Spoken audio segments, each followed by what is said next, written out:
Hey folks, just wanted to show you guys a forcible entry training door that I just finished up.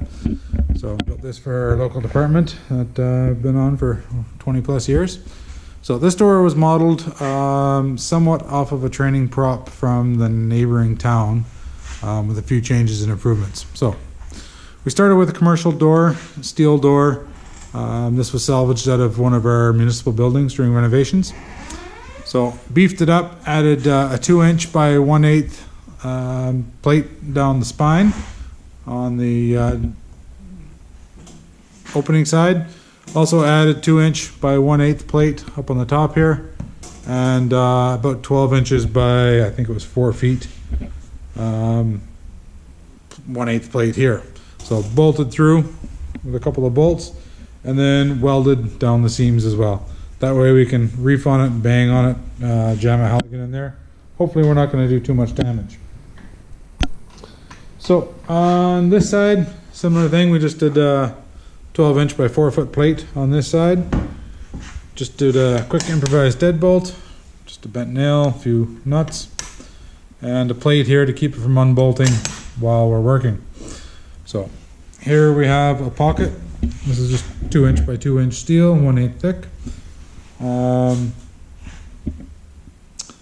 And then we can put our wedges in here to go ahead and give us something to crush and actually destroy with the Halligan.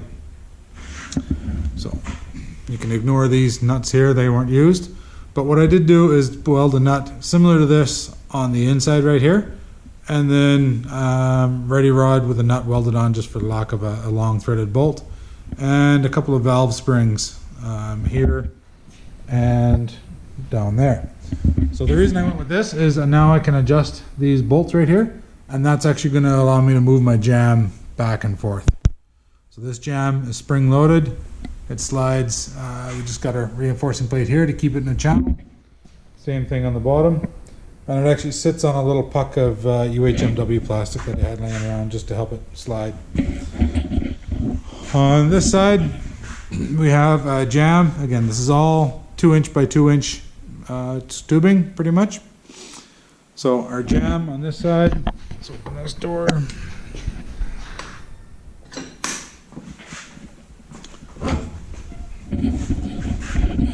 So 2" by 2" tubing vertically, and then another 2" by 2" slightly offset to give us our nailing fin that the door would normally butt up against. I did do this little jog out here and put in this block of plywood. It's just screwed in from the other side, and this is a change from the other training door. This was to be able to simulate swinging a Halligan. So in cases where you can't get a purchase point in right here, we can go in with our pick and drive our pick in here and then force the door. So that was one of the changes that I made. The door is just welded right onto the 2" by 2" tubing frame. Put it on some casters that are just bolted on so I can drop it down off the casters when we're working on it.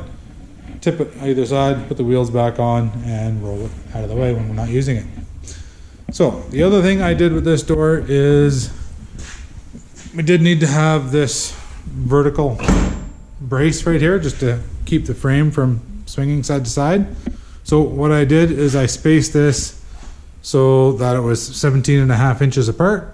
So that way when I line it with 2x4s on the inside, now we have our 14.5" standard stud opening. So we can also use this as a training guide. We can mount drywall on either side. We have a spot I have it drilled out so I can actually run electrical wire or plumbing through here. And then we can do forcible entry through drywall as well.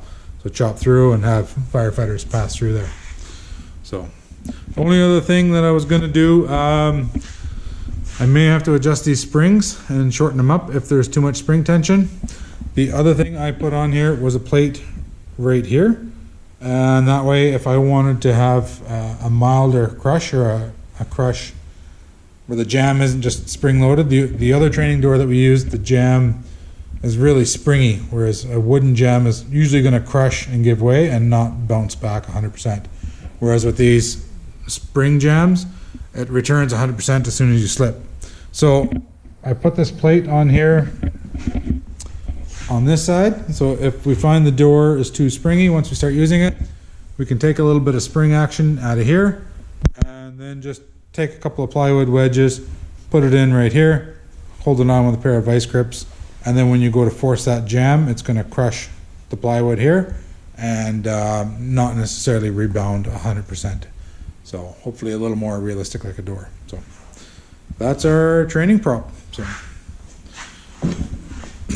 took a while to make, and it is very heavy. It's probably, I would say, on the order of 600 pounds or more. So not going to be easy to move around, but hopefully it works for us. Thanks.